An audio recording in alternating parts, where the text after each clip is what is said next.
ওই নমরুদ আমার আল্লাহকে মারার জন্য রেডি হয়ে গেছিল। আল্লাহরে গুলি করবে, গুলি তীর তীর নিয়ে বাঁশ দিয়া সিঁড়ি বানায় যায় উপরে। কই যাও? আল্লাহরে মাইরালাম, মারলেই সব কেচ্ছা খতম। আল্লাহ কয় তোর থেকে আমি কম চালাক। যখন তীর নিক্ষেপ করেন একটা প্রাণীর গায়ে লাগলো, রক্ত আসলো, রক্ত নিয়ে নিচে দেখ আল্লাহরে মেরে ফেলছে, এই যে রক্ত। আল্লাহ বলেন ওয়ামাকারু ওয়ামাকারাল্লাহ ওয়ামাকারু ওয়ামাকারাল্লাহ ওয়াল্লাহু খায়রুল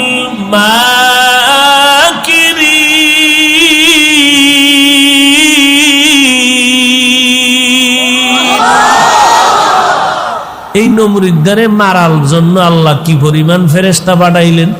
একটা অসুস্থ মশা, সাথে জুতা। মশাটা ঢুকছে কোন দিক দিয়া?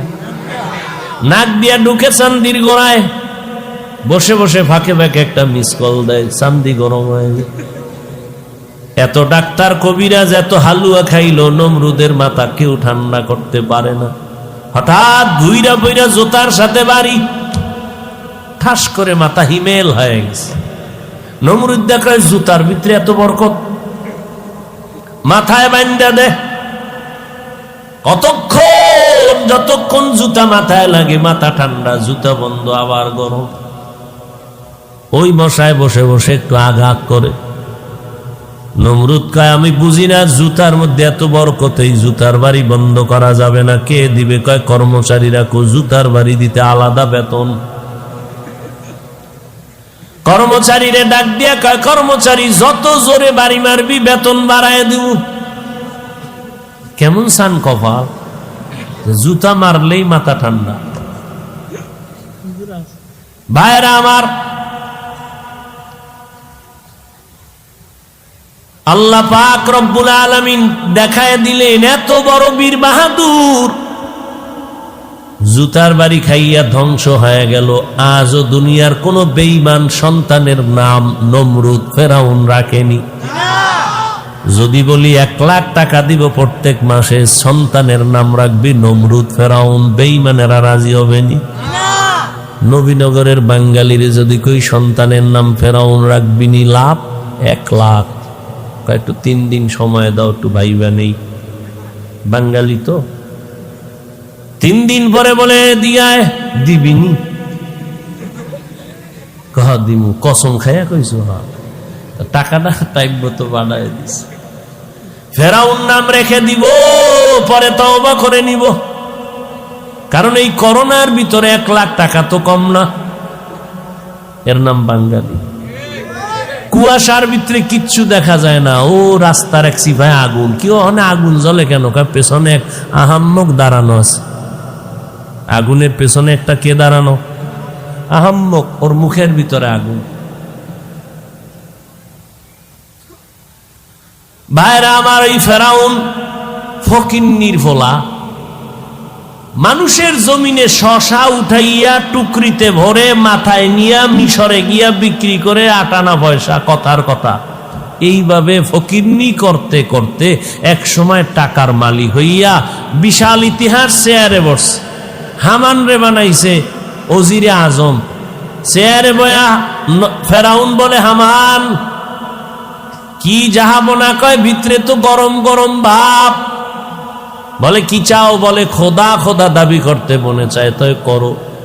যেহেতু দাবি করবই, ছোটখাটো খোদা দাবি করে লাভ নাই।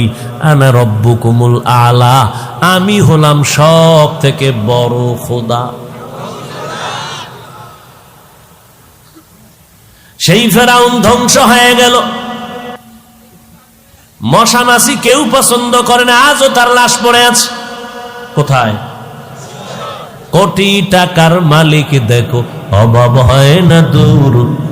গরিব ঘুমায় আরাম করে, মনটা বাহাদুর। ফেরাউনের লাশটা দেখো মিশর জাদু ঘরে। খায় না মাটি, পোকা মাছি সবাই ঘৃণা করে। হৃদয়ে থাকিবে যার নম্রতা সাদা, রহমত আসিবে সেথা প্রভুর ওয়াদা।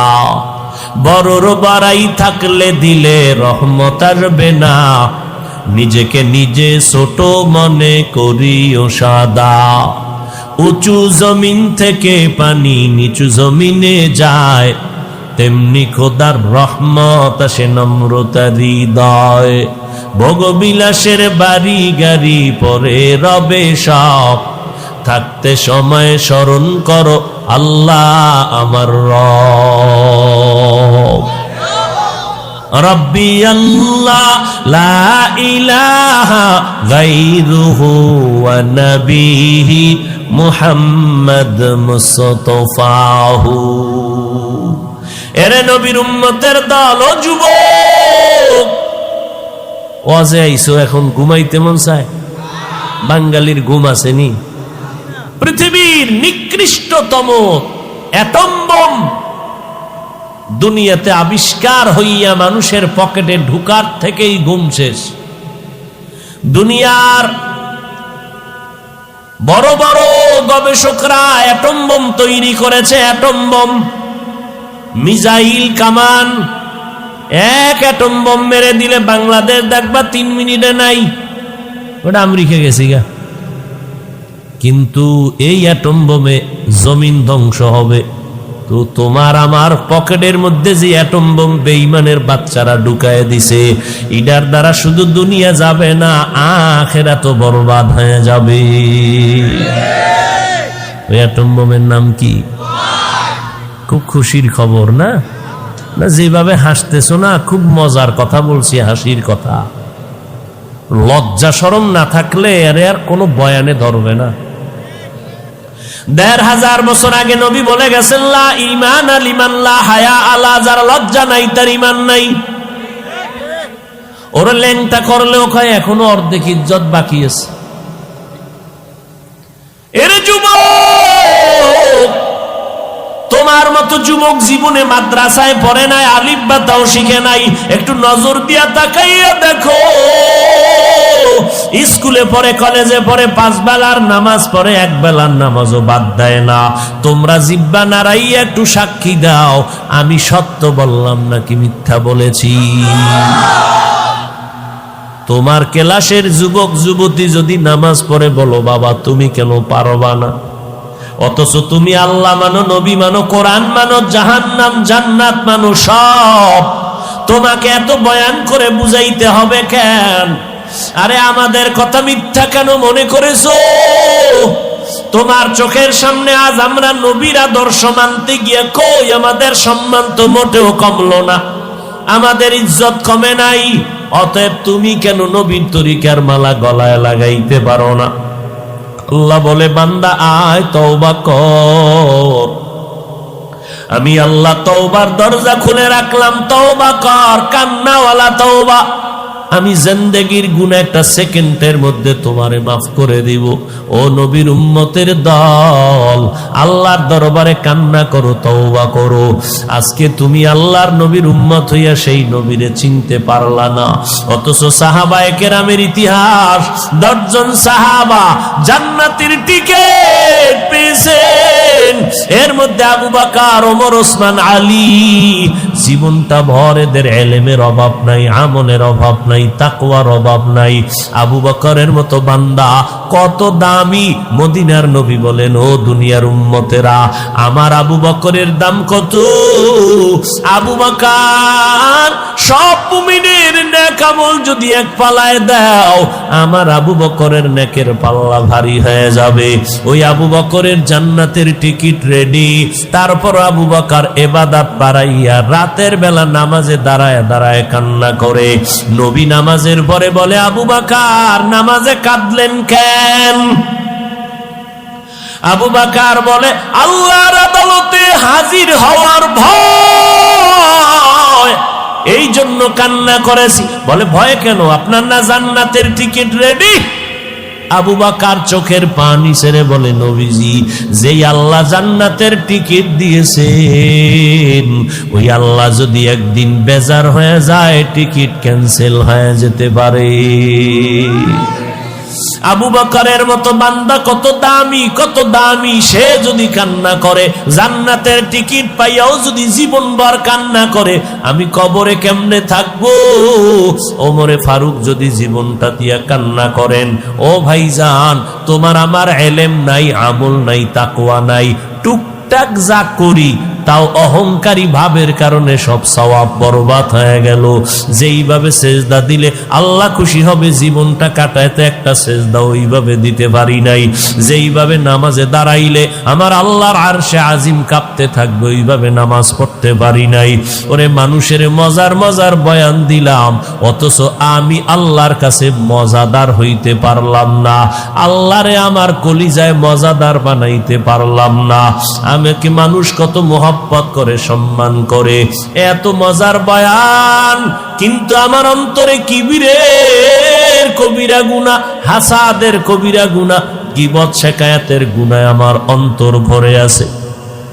বয়ানটা কইরা গাড়ির মধ্যে বসিয়াই আমি বাসায় যাওয়া পর্যন্ত মোবাইলে ফেসবুক চালাই, নাচ গান, নাউযুবিল্লাহি মিন যালিক। আমি গুনার কথা বলতেছি, গীবত শিকায়াত করতেছি, চোখ দিয়া ফেসবুক চালাইতে বাড়ি গেলাম। ওরে বাড়ি যাই আল্লাহ না করুন না জানি ঘুমায় পড়লাম, ফজরের এখনো 2 ঘন্টা সময় বাকি। এমন একটা ঘুম দিলাম, টাটকা বয়ান কইরা গিয়া বাসায় ঘুম দিলাম, 10টায় উঠা দেখলাম ফজরের আর নামাজের কোনো খবর নাই। এই যদি হয় আমার হালাত, মানুষ আমারে যতই প্রাথমিকভাবে সম্মান করুক, এই সম্মানের কোনো মেয়াদ নাই। হঠাৎ করে দেখবা তুমি পড়ছো, হঠাৎ করে মাটিতে পড়ে গেছো। যদি সাহাবায়ে কেরাম জান্নাতের টিকিট পাইয়া কান্না করেন, তো তোমার আমার আমল নাই, ইলম নাই, তাকওয়া নাই, কিচ্ছু নাই, উল্টা অহংকারের জায়গা অন্তরের দিয়া দিলাম।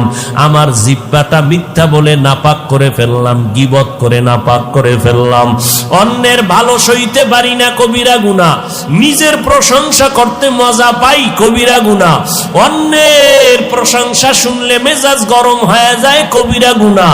এত বড় বড় গুনাহ নিয়ে আমি চলতেছি, অতএব আমার কি পরিমাণ কান্না দরকার।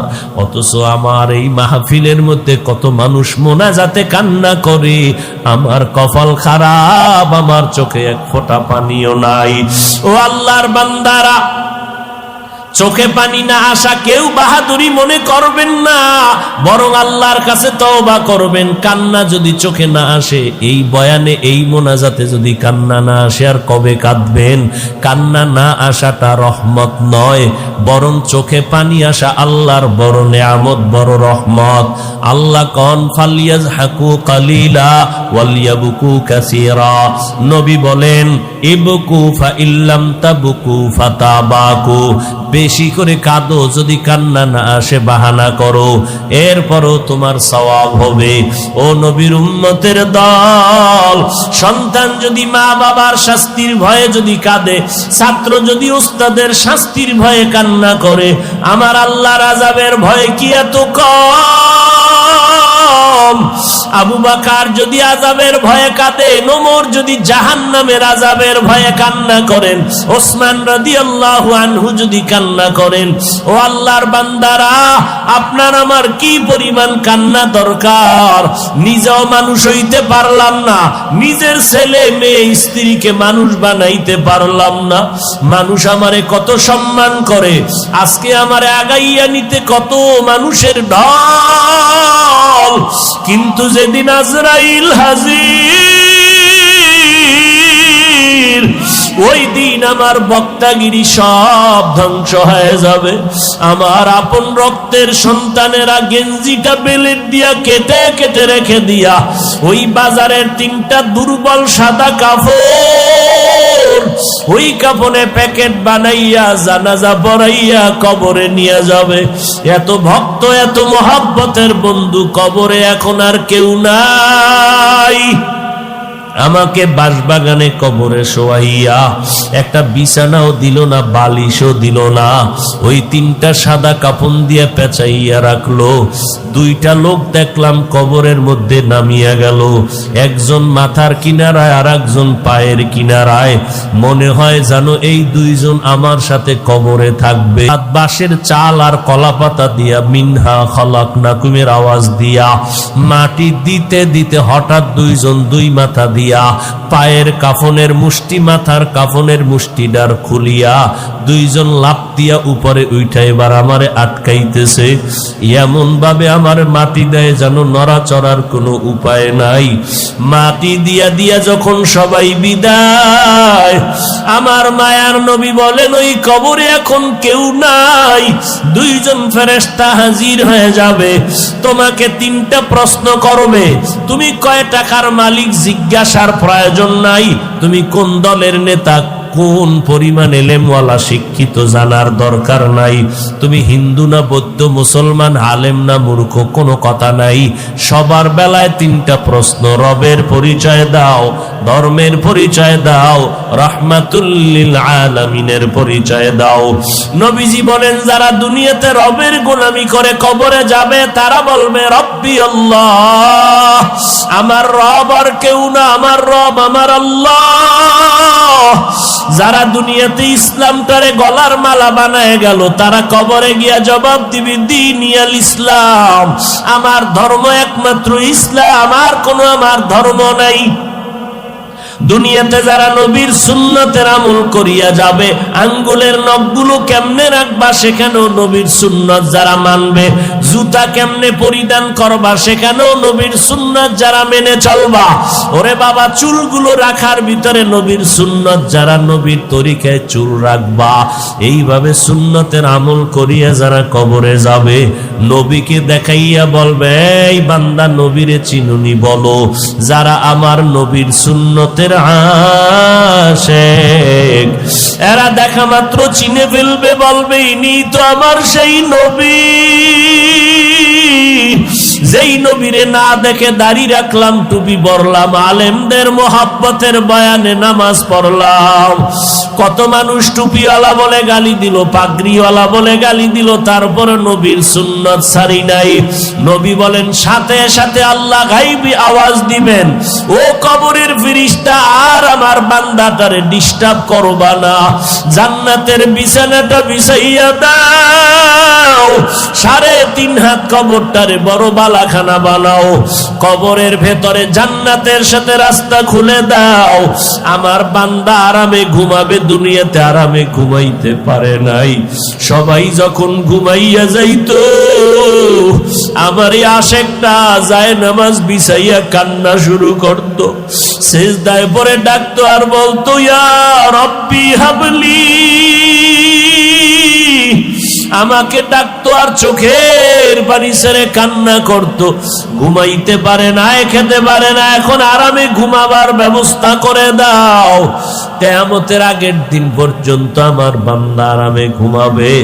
নবী আফসোস করে বলে দুনিয়াতে যারা রবের গোলামি করে না, ইসলাম মানে না, সুন্নতের আমল না করিয়া তওবা না করে গুনাহ নিয়ে কবরে যাবে, তাদেরকেও যখন 3টা প্রশ্ন করা হবে, ওই নাফরমান বেনামাজি গুনাহগারেরা বলবে হা হা লা আদরি, আফসোস আমি কিছুই জানি না, কিছুই জানি না। নবী বলেন সাথে সাথে আল্লাহ গাইবি আওয়াজ দিয়া বলবেন ও কবরের ফেরেশতা নাফরমানের ধর,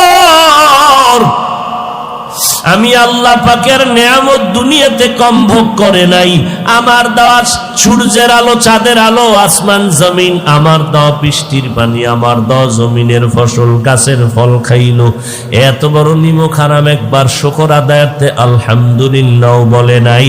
ওলামায়ে কেরাম পায়ে ধরে দাওয়াত দিত, নামাজ পড়ে নাই। এখন আর দেরি না করে কবরের জাহান্নামের বিছানাটা দিয়া দাও, কবরটাকে জাহান্নামের আগুন দিয়া ভরিয়া দাও। একটা না, 2টা না, 70 থেকে 99টা সাপ কবর ভরে যাবে। নবী বলেন আমার আল্লাহ সর্বশেষ কুদরতের আওয়াজ দিয়া বলবেন ও কবরের মাটি, এই নাফরমানকে দুই পার্শ্ব থেকে জোরে জোরে চাপ দাও, এত জোরে চাপ দিবে পাজরের হাড় চুরমার হয়ে যাবে। ও আল্লাহর বান্দা, ও যুবকেরা, আল্লাহর আযাব সহ্য করার শক্তি নাই। দুনিয়াতে প্রচন্ড ঠান্ডা সহ্য করা যায় না, গরম সহ্য করা যায় না, একটা বেতের বাড়ি মশার কামড় সহ্য করা যায় না। গুনাহ নিয়ে যদি কবরে যাও, ওই সাপের কামড়, মাটির চাপ কেমনে সহ্য করবা? কপাল ভালো থাকলে দুই ফোঁটা চোখের পানি ছেড়ে আমার মাওলাকে ডাকো আর তওবা করো, আর বলো, দয়ার মালিক, এই ময়দানে আমার মতো গুনাহগার কেউ নাই। গুনার কারণে আমার হাত না পাক, আমার চোখ না পাক, আমার জিহ্বা না পাক, অন্তর না পাক। আয় আল্লাহ, গুনাহ নিয়ে কবরে যেতে চাই না, নেক আমল অবস্থায় যেতে চাই। জাহান্নামের আগুন সহ্য করার শক্তি হবে না রে আল্লাহ।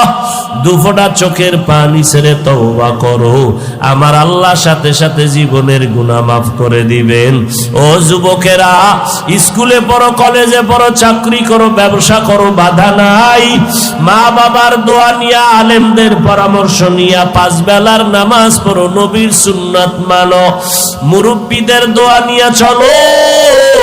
অহংকারী ভাব দেখাইয়া কারো সাথে খারাপ ব্যবহার করে কষ্ট দিও না। ও আল্লাহর বান্দারা, তওবা করে নাও, জীবনে আর নামাজ ছাড়বা না, বেপরদায় চলবা না, দাড়ি কাটবা না, মা বাবারে কষ্ট দিবা না, ওলামায়ে কেরামের বিরোধিতা করবা না। আল্লাহর কাছে অন্তর দিয়া যদি তওবা করতে পারো, আমার আল্লাহ জীবনের গুনাহ মাফ করে দিবেন। ও আল্লাহ তাকায় দেখতেছেন কার অন্তরের কি হালাত। যাদের অন্তরে তওবার খাঁটি নিয়ত আছে, মরিয়া গেলে যাব আর আল্লাহর আর নবীর বিরুদ্ধাচরণ করব না, ওলামায়ে কেরামের বিরোধিতা করে গুনাহগার হব না, মা বাবার দোয়া নিয়ে সামনে আগাবো। তওবা করার যদি নিয়ত থাকে রে বাবা, আল্লাহর দরবারে বলো, অন্তর নরম করে তওবা করো। কান্না যদি না আসে, আল্লাহকে বলো, আল্লাহ কান্নাওয়ালা চক্ষু দান করেন, জিকিরওয়ালা জিহ্বা দান করেন, আখিরাতের ফিকিরওয়ালা কলব দান করেন। আয় আল্লাহ, আমাদের সবাইকে খাঁটি তওবা নসিব করে দেন। তওবার উপরে মজবুত হইয়া মরণ পর্যন্ত আমাদের চলার তৌফিক দান করেন। শরিয়াতরা মুকদ্দম দারে আকনু, মারিফত আজ শরিয়ত নিশিত বেরু। আল্লাহ তাআলা বলেন, আমার সাথে বান্দার সম্পর্কের নাম ইবাদত।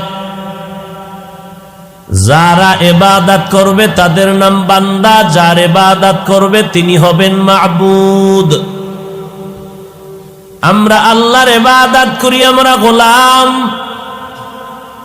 যার ইবাদত করি তিনি আমাদের মাবুদ। যার ইবাদত করি তিনি মাবুদ, আমরা হলাম আব্দ বা আবেদ। আমরা আল্লাহর বান্দা। আসল সম্পর্কের মোহাব্বতে আল্লাহ আসল পরিচয় আমাদের ডাক দিলেন। তুমি মাওলানা, তুমি মুফতি, তুমি মুহাদ্দিস না, এগুলোর আসল পরিচয় আমার সাথে তোমার নাই। আমার কাছে তোমার মুফতিগিরির ভ্যালু নাই, আমার কাছে তোমার বক্তাগিরির ভ্যালু নাই, আমার কাছে তোমার টাকা পয়সা কোটিপতির মূল্যায়ন নাই। আমি এই জন্য বলছি, আমার কাছে মুক্তি না হইয়া আসবা না, এ কথা বলি নাই। কোটিপতি হয়ে আসবা না হয় আসবা না বলি নাই।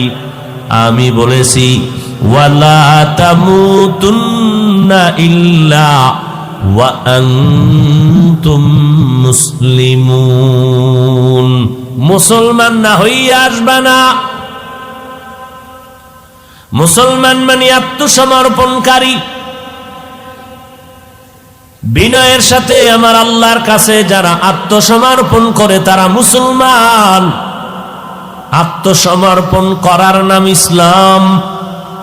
যে আত্মসমর্পণ করবে তার নাম মুসলমান।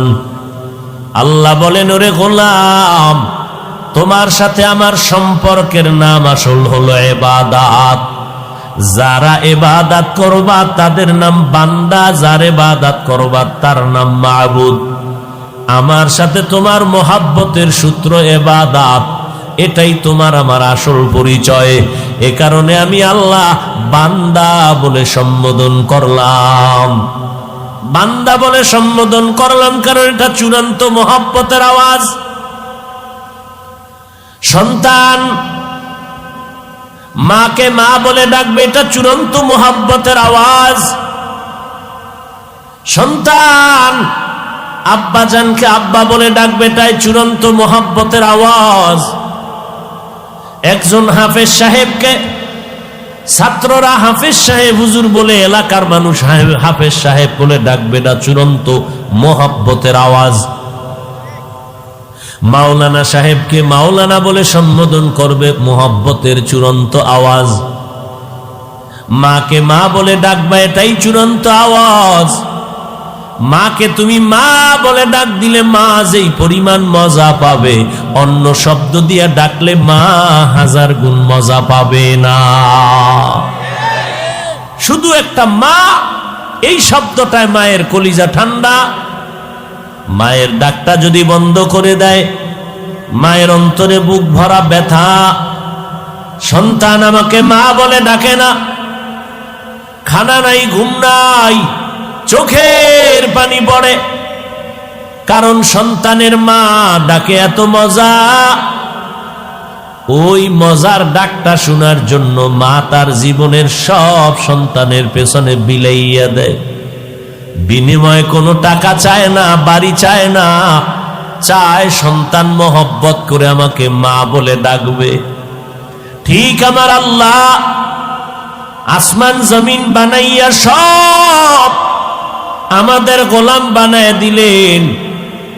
আল্লাহ দুনিয়াকে বানাইলেন আমাদের গোলাম, আর আমাদের বানাইলেন দুনিয়া, আমাদের বানাইলেন আমার আল্লাহ তার গোলাম। তুমি মাকে মা বলে ডাকবা, এজন্য মা পাগল, তাকায় থাকে কখন মা বলে ডাক দিবি।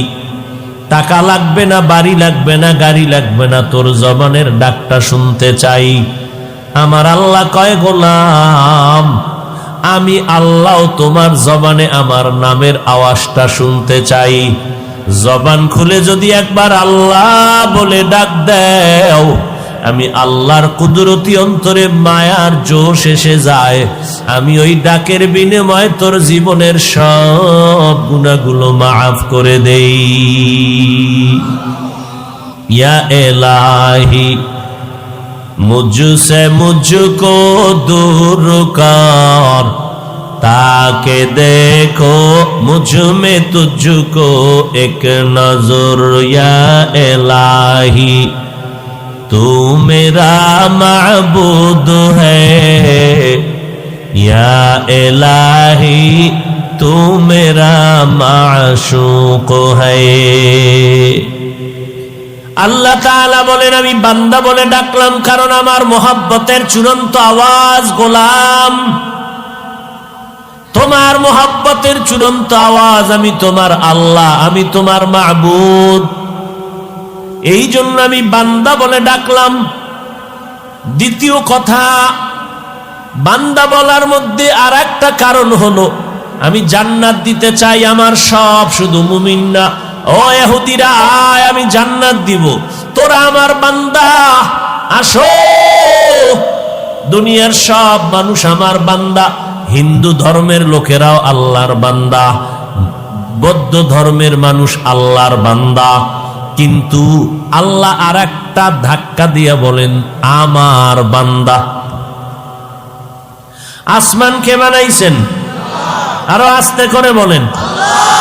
আল্লাহর নাম নিতে কি কোনো পুলিশের বাধা টাধা আসেনি? জিব্বা নাড়ায় আল্লাহকে বলবেন, এর থেকে আর ভালো মজার কিছু আছে? জোরে বলেন কে? জমিন বানাইলেন কে? এক কথায় সব মাখলুকাত সৃষ্টি কে করেছেন? কিন্তু আশ্চর্য বিষয়, আল্লাহ একবারও বলেন না আমার আসমান, আমার জমিন, আমার পাহাড়, আমার চন্দ্র, আমার সূর্য। আমাকেও বানাইছেন আল্লাহ, জমিন বানাইলেন আল্লাহ, কিন্তু জমিনটাকে বলে না আমার।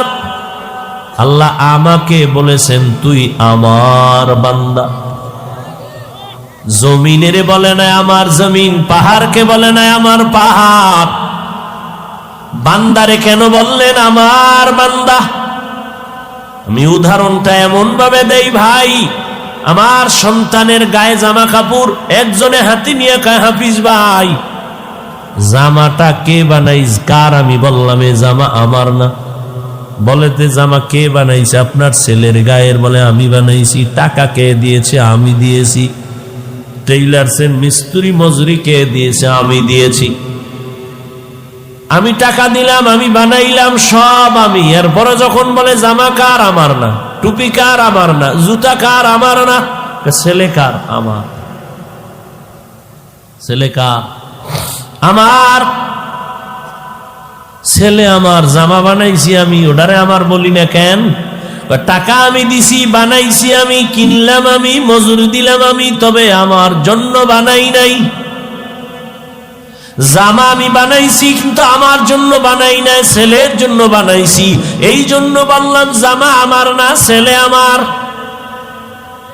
আসমান আমি বানাইছি ঠিক, তবে আমার জন্য বানাই নাই, বানাইছি আমার বান্দার জন্য। এজন্য আমি আমার আসমান বলি নাই। বলে বান্দা কার? বান্দা আমার। কারণ আসমান বানাইছি বান্দার জন্য, জমিন বানাইলাম বান্দার গোলামি করার জন্য, আর আমি বান্দা বানাইলাম আমি আল্লাহর গোলামির জন্য। অতএব আমি আল্লাহ তোমাদের বান্দা।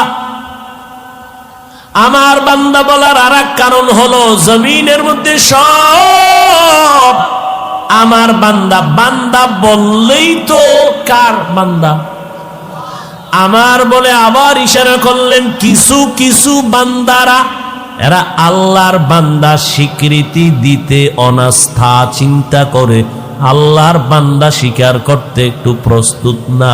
চিন্তা করে আমার ক্ষমতার পাওয়ারের তো কোনো সীমানা নাই, আমার টাকার অভাব নাই, আমার ক্ষমতার অভাব নাই। এই জন্য আল্লাহর বান্দা অনেকে স্বীকার করতে একটু চিন্তা করে। এই রকম বিদিন বেঈমান এই জমিনে আছে না? না। অহিন্দু ধর্মের মানুষেরা, ওরা 33 কোটি দেবদেবীর পূজা করে, কল্যাণ অকল্যাণের মালিক মনে করে। শীতলা দেবী আছে একজনের নাম শীতলা দেবী, এর কাছে গিয়া যদি মহব্বতে কামতে পারে জীবনে কলেরায় ধরবে না। মনসা দেবী আছে, মনসা দেবীর কাছে গিয়া যদি বিনয়ের সাথে কামতে পারে কোনোদিন সাপে আঘাত করবে না। লক্ষ্মীর কাছে যদি জিন্দেগি ভর বিনয়ের সাথে কান্না করতে পারে জীবনে ফকিন্নি হইয়া মরবে না। আল্লাহ কয় ও হিন্দু ধর্মের মানুষ, তোদেরকে কোনো দেবী বানায় নাই, তোদেরে বানাইছি আমি, তোরা আমার বান্দা, আমি তোদের মাবুদ। हकीकत से तू दुनिया बेखबर है, दुनिया की नुमाइश पर नजर है। नमी गोयम के अज दुनिया जुदाबाश, बहरकारे के बाशी बा खुदाबाश।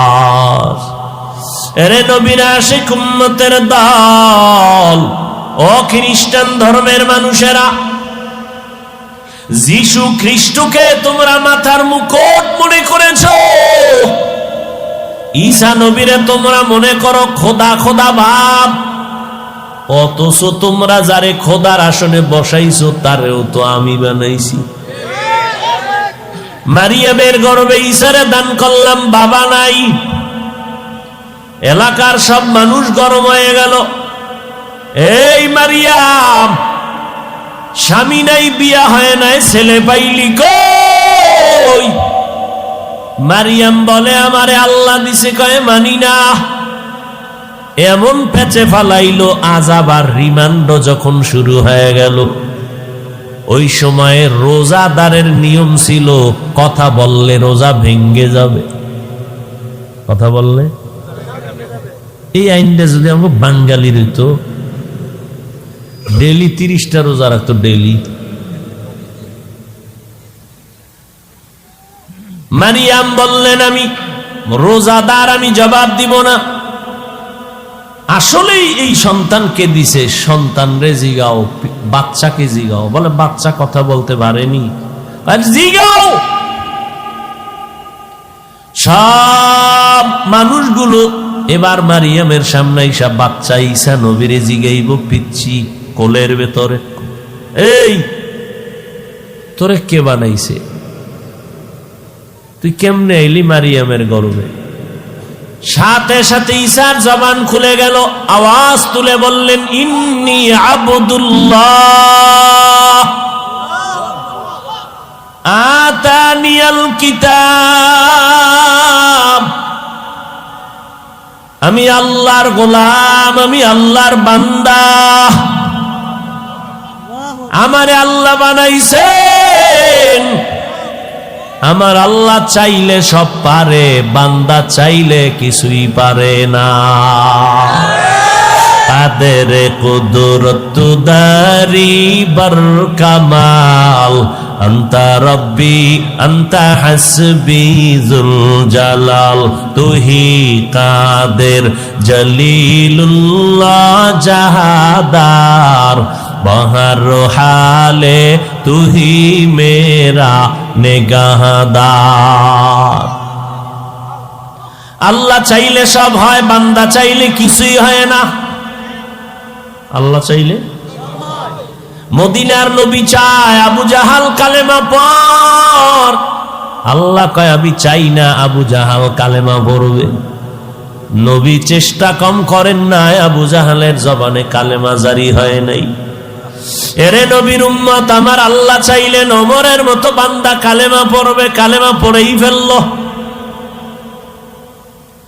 কালেমার বদৌলতে আল্লাহ ওমরের এমন পাওয়ার দান করলেন, এখন ওমর যেই পথে চলে শয়তান ওই পথে চলে না, পালায় যায়। কেমন বেড়া, শয়তান দেখলে পালায় যায়। এক বাঙালি কয়, হুজুর আলহামদুলিল্লাহ শয়তান আমারে দেখলো পালায়। কেন তুই ওমর নি? কয় না তো পালায় কেন? কয় আমি শয়তানের থেকেও বড় শয়তান। শয়তান জানে না যে এই পথে 4টা আকাম আছে, যে আকামের খবর আমি জানি। শয়তান এগুলো জানে না।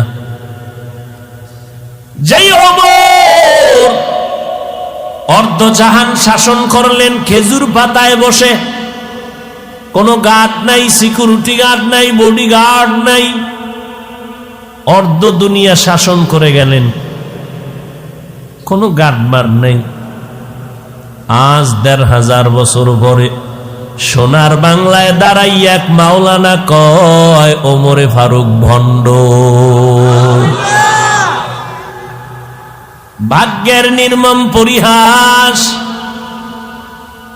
আজকে চিল্লাইয়া চিল্লাইয়া বয়ান করে করে না খানা আছে না ঘুম আছে, শরীর ঠিক নাই, কত কষ্ট করতেছি সারা দেশে দৌড়াইয়া। এই দৌড়ানিটা আর কষ্ট দরকার ছিল হিন্দুদের মন্দিরে গিয়া করব, খ্রিস্টানের গির্জায় গিয়া করলে লাভ। কিন্তু ওদিকে যাওয়ার টাইম কই? 365 দিন তো মুসলমানের বুঝাইয়া পায়ে দইরা দইরা বয়ান কইরা মোনাজাতটা দিয়া গাড়িতে উঠতে না উঠতে দেখি মুসলমান বিড়ি মুখে নিয়ে বাজার থেকে বয়দান থেকে বাড়ি যায়। এই যে এত মুসলমান এখানে আজকে অনেক আশেকেরা এখানে বসছে, ফজর পড়ে নাই, জহুর পড়ে নাই, আসর পড়ে নাই, মাগরিব পড়ে নাই, এশা পড়ে নাই। অথচ জিজ্ঞাসা করি যদি বলি বাবা নামাজ লাগেনি, বলে হুজুর আপনার ঈমান আসেনি। যদি বলি বাবা কয়েক ওয়াক্ত লাগবে, কয় 5 ওয়াক্ত। মাঝে মাঝে ছেড়ে দেওয়ার লাইন আসেনি, কয় না। সবই ফতুয়া দিলারে বাবা, একবারও নামাজের আজান শুনে মসজিদে যাও না। আবার উল্টা ধমক দেও, নামাজ না পড়লে কি হবে? দিল পরিষ্কার, হুজুরদের থেকে আমরা অনেক ভালো। ও বাবা, তোমার আমি হাসির কথা বলি না, আসলে যদি তোমার আকল ঠিক থাকে, আমার যেই কথা বলতেছি এগুলো শোনার পরে তোমার লজ্জা থাকলে কান্না করা দরকার। দিলে ভরা অহংকার, চিনো না আজ খোদার ঘর। দিলে ভরা অহংকার, চিনো না আজ খোদার ঘর। নামাজের লাগিয়া কি তোর মোটেও মায়া লাগে না? নামাজের লাগিয়া কি তোর মোটেও মায়া লাগে না? চিন্তা করে দেখো না, কবরে কি যাইবা না? যেই কবরে আল্লাহ সারা বন্ধু কেহ থাকবে না। চিন্তা করে দেখো না, কবরে কি যাইবা না? চিন্তা করে দেখো না, কবরে কি যাইবা না? এ দুনিয়া সারিয়া কোথায় যাবি ভাগিয়া? এ দুনিয়া সারিয়া কোথায় যাইবা ভাগিয়া? মরণ তোমায় লইবে গিরি, যতই করো বাহানা। মরণ তোমায় লইবে গিরি, যতই করো বাহানা। চিন্তা করে দেখো না, কবরে কি যাইবা না? যেই কবরে আল্লাহ সারা বন্ধু কেহ থাকবে না। চিন্তা করে দেখো না, কবরে কি যাইবা না? এ দুনিয়ায় সবই পার, কবর যে তোর আসল ঘর। এ দুনিয়ায় সবই পার, কবর যে তোর আসল ঘর। কেমনে সেথায় থাকবি পরে, শুধুই মাটির বিছানা। কেমনে সেথায় থাকবি পরে, শুধুই মাটির বিছানা। চিন্তা করে দেখো না, কবরে কি যাইবা না? যেই কবরে আল্লাহ সারা বন্ধু কেহ থাকবে না। চিন্তা করে দেখো না, কবরে কি যাইবা না? অবশেষের ঠিকানা শুধুই মাটির বিছানা। মরণ থেকে যতই পালাও, মরণ তোমায় নিবে ঘিরি। যদিও সুদূর আকাশ পানে লুকাও, সেথায় লাগিয়ে সিঁড়ি। নদী পথে নৌকা চালাও ও মাঝি ভাই, বেলা ডোবার আগে আমি ওপার উঠতে চাই। ডুবে গেলে বেলা রে আর উঠে না, ভেঙ্গে গেলে মেলা রে আর জমে না। কয়দিন আর বাহাদুরি করবি রে যুবক? এই বয়সে কত যুবকের লাশ কবরে রাখলাম, কত যুবকের জানাজার ইমামতি করেছি।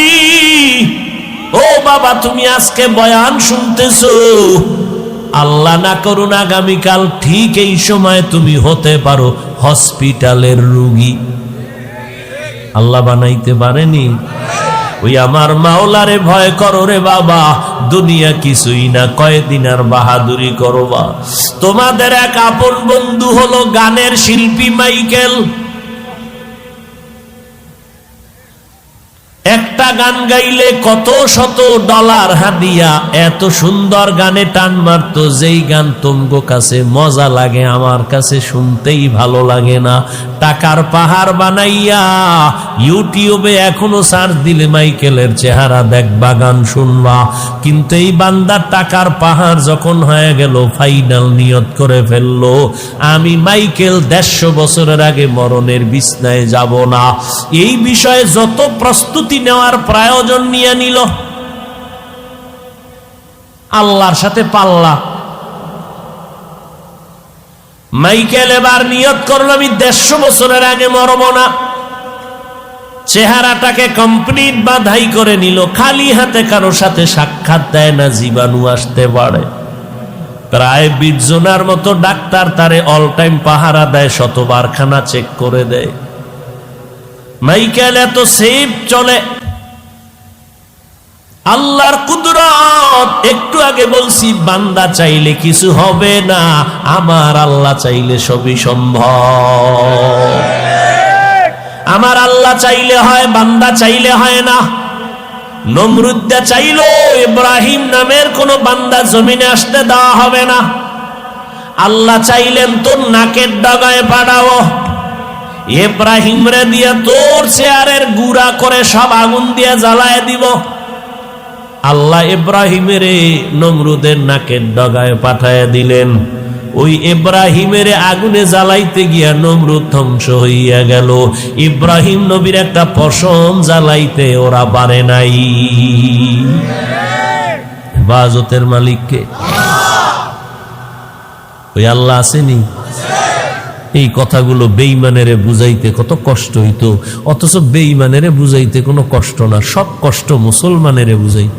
কি এবার বুঝেন আপনারা কি কোয়ালিটি সম্পন্ন মুসলমান আপনি।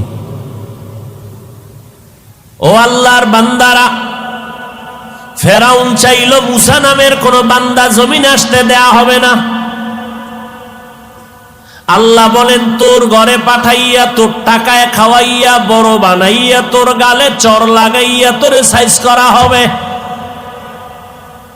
ফেরাউনের ঘরে মুসা নবী আসলো, বড় হলেন, গালে চর মারলো।